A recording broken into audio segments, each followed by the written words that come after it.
You know that thing you do when there's something you need to do, something important, something you actually care about, and you just don't. You sit there. The task is right in front of you. You open your laptop, look at the screen, maybe click one thing, then another, and then suddenly you're somewhere else. Scrolling, watching, avoiding, and at some point, that thought shows up. What's wrong with me? Why am I like this? Why am I so lazy? That word, lazy. We use it so easily, like it explains everything, like it's just the truth. But here's what's strange. You're not lazy all the time. There are moments when you focus, when you get things done, when everything feels clear. So what changed? Because if you were actually lazy, it wouldn't come and go. It would just be who you are. So maybe that label isn't the real answer. Maybe it's just the easiest one. Because the truth is, you're not lazy. Your brain lied to you. I used to think the same thing, that I just needed more discipline, more willpower, more pressure on myself, that if I could just push harder, this would go away. But it didn't.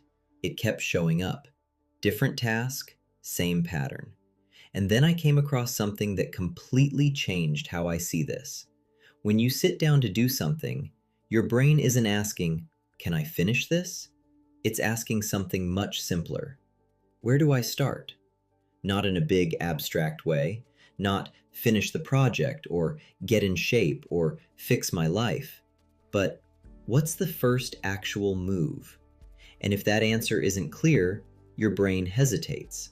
Not because it doesn't care, but because it doesn't know how to begin. So it looks for something else, something easier, something defined, something that doesn't require figuring things out. And that's when you reach for your phone, or open another tab, or suddenly feel the urge to clean something that hasn't bothered you all day. Not because you're lazy, but because your brain is trying to escape uncertainty. Think about it. The things you avoid the most are usually not the hardest things.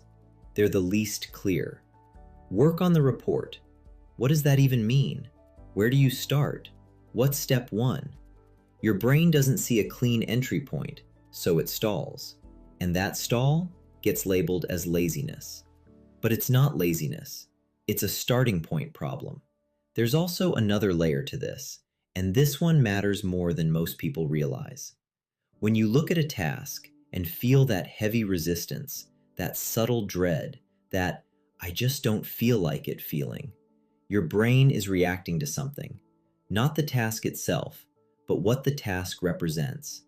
Maybe it's the fear of doing it wrong. Maybe it's the fear of being judged. Maybe it's the thought that you'll try and it still won't be good enough. So your brain does what it's designed to do. It protects you. It pulls you away from the thing that feels uncomfortable. It gives you something easier, something safer. And it does it so smoothly that it feels like a choice, like you're just being lazy. But you're not. Your brain is doing its job. It's just doing it in a way that keeps you stuck. There's a researcher who studied this pattern, and what they found is simple. When people avoid things, it's usually not because of time or discipline. It's because of emotion. Your brain is trying to regulate how you feel. So when something feels unclear or overwhelming or uncomfortable, it delays.